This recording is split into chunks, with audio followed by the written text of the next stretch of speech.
ay ca mbokk yi bàyyi yow ngeen nax jàmm xibaar yi fas yéene ko doxee accident bu am fële ca boori Touba Mouride Touba Mouride nekk ca boori département bu Bounkiling l'accident nag moo fa daal di am ba mujj nag bakkan daal di cay rot ñaari nit la ñu woon yu jóge woon nag ci ab dëkk ñibbi ci ab moto la ñu daal di nekkoon doon circuler nee nañ nag ca noonee daal moom ci ab moto tricycle boobu ñu doon circuler nag femme bi ci jëmam nag la ab malaise daal di dal ci noonu la daal di daanu ci tali bi li nga xamante ne si mooy tricycle bi daal di jaar ci kawam musiba Baba Kumba boobu nag bokkinte noti mu nga koy foofu rek ca boor yi Bounkiling élément de la brigade de gendarmerie bu Bounkiling sur les lieux def constat d'usage bi l'enquête ngir gën a mën a leeral li nga xamante ne si nag mooy yéegi lu ko wundoo exactement corps bi nag jël nañ ko yóbbu ko ca wax bu centre de santé bu Bounkiling jamono ji nag mu nga foofee ñu nga xaarante rek la nga xamante ne si mooy décision wu autorité compétente yi lan nañ ci xalaat lan nañ ci naka daal di def enquête bi aussi tamit lan la fas yéene rek daal di révéler lu amaat ca loolu yi daañu ci ñëw ba mu gën a leer mbokkente no yi ci xibaar yi ba tey yëfale ca boori Fass Mbao ñu jàppay complice yoo xamante ne si nag ci wàllum boucherie la ñu doon yëngu ca boori 4 heures du matin la ñu leen daan dépête collaboration suspecte moo amoon ci ay voleurs de bétail ak benn boucher ba la ñu jàpp sàcc ya dañoo daw sàcc yi dañoo sàccaabu nag ñëw jaay ko moom boucher bi ci yaram yu yomb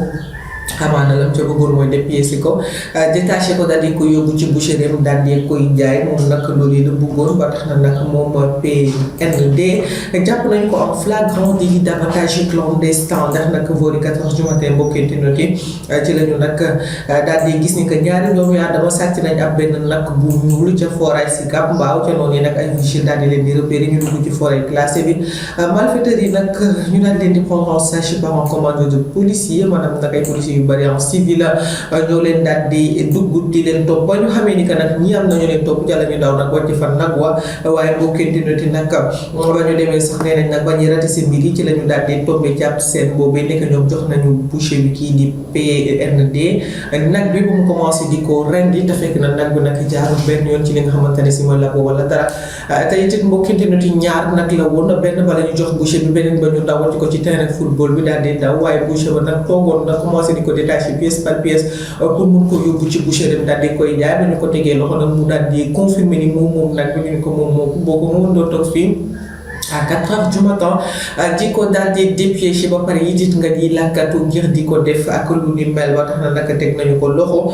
di ko toppee moom moomee nga xamante ne si nag mooy boucher bi ak sàcc yëpp sàcc yi jàpp ne waaye ñu ngi leen di toppee association de malfaiteurs vol de bétail commis la nuit en réunion ak abattage clandestin bi nga xamante ne si nag def nañ ko carcasse bi saisir nañ ko daal di koy détruire service sanitaire yi ñoo def lu ni mel ndax xamuñu nag bi am ndaw feebar wala déet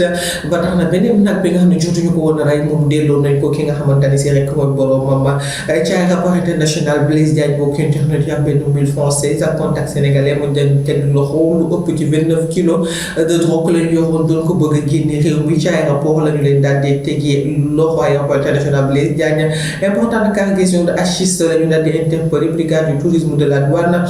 moo def lu ñu mel daal di teg loxo ñaari doomi aadama information yi ci jotee di nag mbokki di mooy nag ressortissant français boobu nga xamante ne si nag origine comorienne la am toll ci 24 ans mu ñëw nag daal di présenté wu ca douane passage bi nag ci bi nga xamante ne si mu ngi yóbbu ay valise mbokkente noti mu xawoon na daal di suspect ndax dañu ko fouillé ba ñu ko fouillé nag ci ñetti valise yi nga xamante ne si yoon na ko ñu fekk ci 289 plaquettes de hachis yu ñu dissimulé ba pare nag poids total 28,97 grammes pour une valeur estimée à près de 200 millions de francs CFA ci suñu ay koppar mbokkente noti loolee nag ñoom ñoo ko daal di teg loxo moom daal dina nag contact bi nga xamante ne si moom lu ni mel mu ngi ko doon xaar ci biti collaborateur sénégalais bi mu ngi ko doon xaar ci biti ba tax na nag fi mu ne nii mbokkente ne teg nañ leen loxo waa ñu dees bokkum la tudd mu ngi toll ci 46 ans passé na aux aveux ginnaaw ndax wañu ko tegee loxo ñoom ñaar ñëpp nag différé nañ leen au parquet pour trafic international de drogue lu amate loolee daañu ci ñëw ba mu gën a leer mbirum sextape mbokkente ne da femme mariée ak benn ex-amant coow la ni kuru ba ñu mujj ca kanamal tribunal scandale bu nga xamante ne si nekk wàllum vengeance amoureuse am na ca diffusion de vidéo intime am na ja moo nekk nag ca kanamal tribunal bu Mbao bokkente no ci lu wundu lu ni mel ne leen daal mu mbay di ab femme mariée moo daal di rompre ak ki nga xamante ne si mooy ancien amaawam ñu naan ko Samb mu nekk Canada ca noonu nag kooku daal ne yëf yi daal du ca yam amul bu ca yam amul bàyyante ca noonu nag daal la commencé di ko menacé bi mu koy menacé nag deful woon dara waaye dañoo jékki-jékki rek mu daal di envoyé li nga xamante ne si nii nag moom nee na ay vidéo intime mu daal di ko koy envoyé moom ci noonu nag mbokki internet yi ba ko envoyé nag daal di agir à distance daal di jël ab stratégie bu mucc ayib daal di jël puce téléphonique sénégalaise dugal ko daal di ci ubbi compte WhatsApp jël belle famille xale bu jigéen bi nga xamante ne si jamono ji marié na mu daal di leen di inondé ak vidéo yi war leen vidéo nit yi nga xamante ne si daanaka c'est que ki nga xamante ne si mooy xale bu jigéen bi ba tax na nag ca noonu mbokki internet yi Assi Ndiaye chauffeur nekk am 42 ans moom moomee nag nekk ami proche ñaari protagoniste yëpp ñoom moomee nag dem na ca kanamal baal ba pour complicité ndax it daal moom ci jëmmam moo daal di enregistré li nga xamante ne si mooy puce bi ñu utiliser pour diffusion des images loolee moo tax nag moom mënu caa set ba jooni yàllaay tey jamono ji nag mbokkente not yi ñu koy wër di wéyandi di amal la nga xamante ne si nag mooy règlement de problème boobu ndax it daal mbir mu sensible la lu amante loolu daañu ci ñëw ba mu gën a leer ba tey sax nag cay xibaar réaction ba Madiambal Diagne ginnaaw nag ba cour Versailles daal di ne nag mbokkente not yi daañu ko rek rapatrier partiellement nee na nag c'est inédit ndax it daal lañ ca daan gis mooy nag décision bu favorable wala décision bu nga xamante ne si c'est non favorable mais nag lii dafa daal di tranché daal di couper la poire en deux maanaam nag lu tolloo la nangul ko bañal ko nangul état Sénégal daal di koy bañal loolu nag la ca daal di wax waaye nag ñu ngay xaaral ni moo am na ci yaakaar que ni nag recours bi nga xamante ne si ñu ko koy def ca yarukaam rek dina ko gën a daal di favorable lu ci amat ca loolu daal di si ñëw ba mu gën a leer ma fàttali leen Madiambal Diagne ba mu daawee yàgg na daal di dem foofee ca France waaye nag ñu ngay wëyandi di amal la nga xamante ne si nag mooy ay mbir ay dossier ngir nag mu daal di ñëw cour ba nag la ñu décidé ba ñu tranché mooy que ni nag moom moomee di Madiambal Diagne daañu ko indiwaat fii transfert partiel parce que am na yenn chef d'accusation yi nga xam ne ñu ko koy toppee jaar na ñu indiwaat ko ñu jugé ko waaye am na ci yoo xamante ne si nag c'est jugé insuffisant kon nag mënuñ ko caa daal di toppee loolu moo tax ñu naan nag couper la poire en deux ca boore Parcelles Assainies mbokkenti na ci mbirum sextape di gab benn carreleur ñu daal di koy teg loxo lu mu def photo ex copine am daal la daal di jël daal di koy envoyé benn xaritam xarit ba tourné daal di koy envoyé xale bu jigéen bi dem porté ji plainte yi fi nag mbokki internet yi Dédé carreleur la 20 ans la am dëkk foofee ci unité 19 Dédé Diouf di chauffeur am 25 ans dëkk ci unité 13 yi fi daal mbokki internet yi mu Sidibé di ab caissière toll ci 21 ans moom mi ci jëmum nag moo daal di porté plainte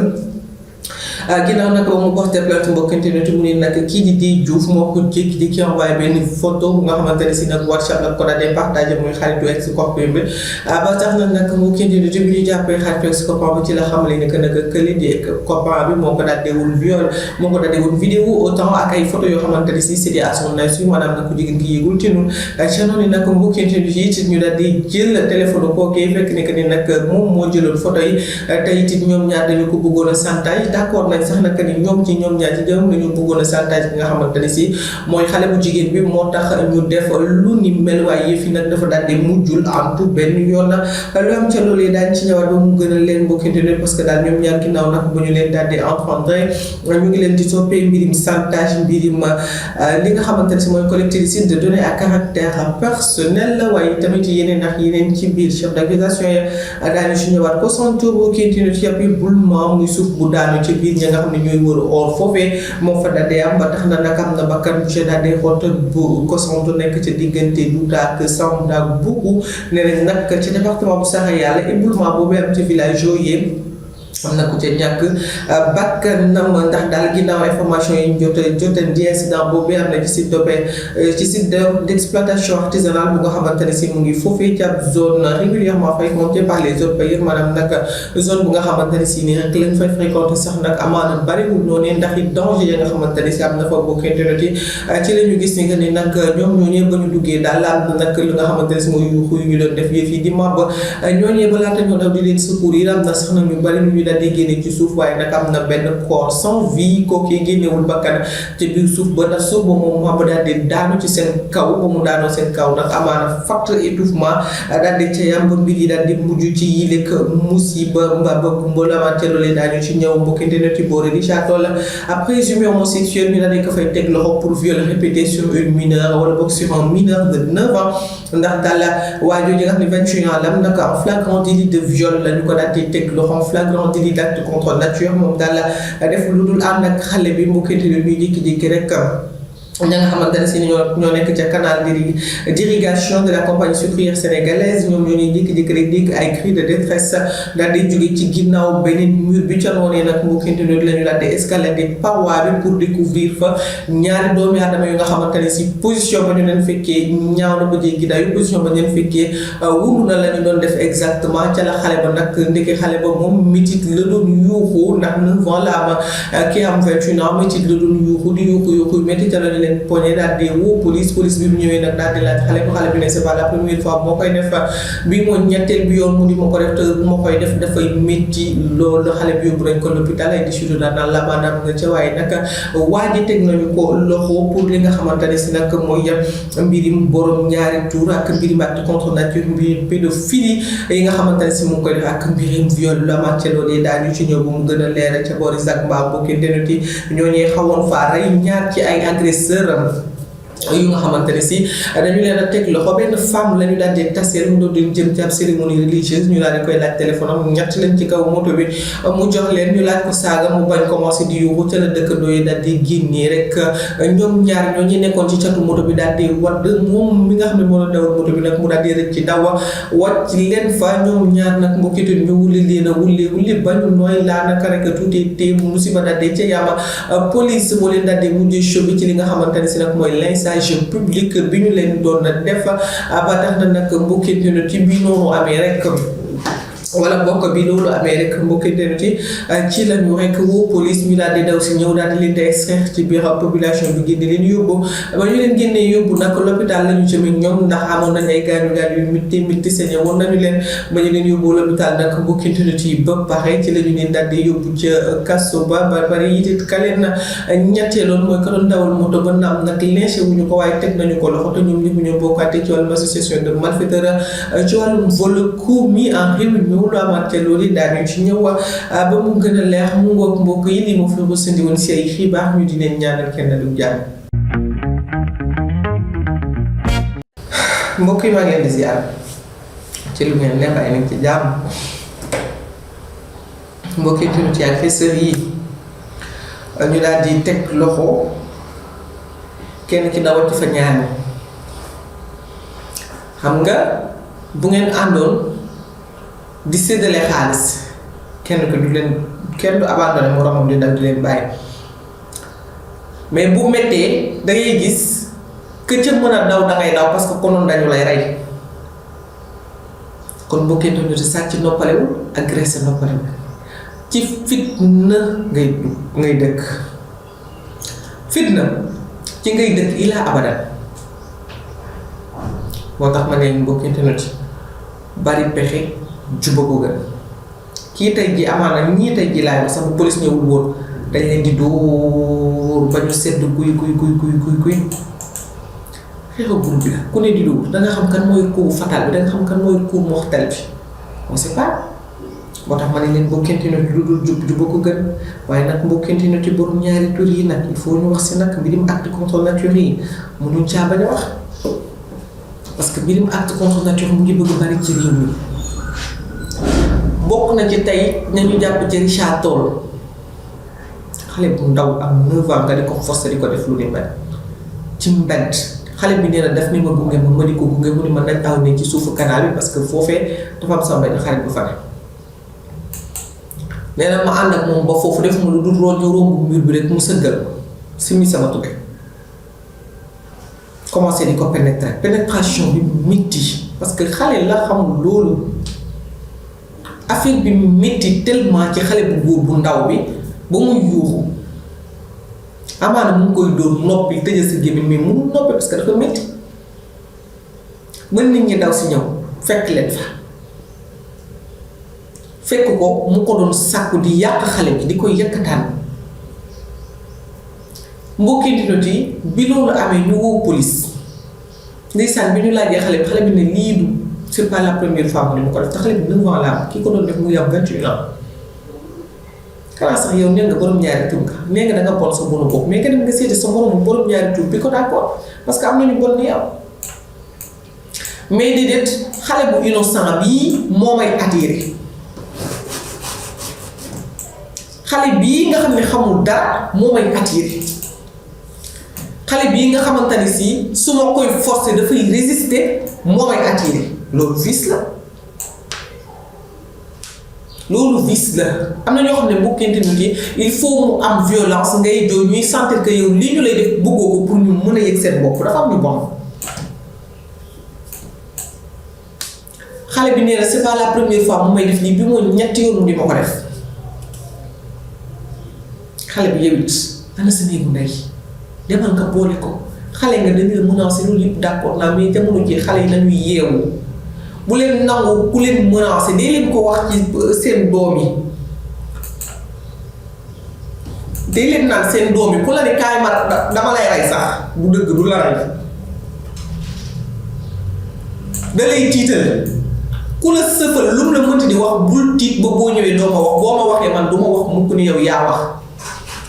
dala leen xel bi xelu xale bi noonee comme ça mu mën di confier mais dañuy génn ci mbedd bi ñu naan seen fiti ñu dem ci école ñu naan seen fiti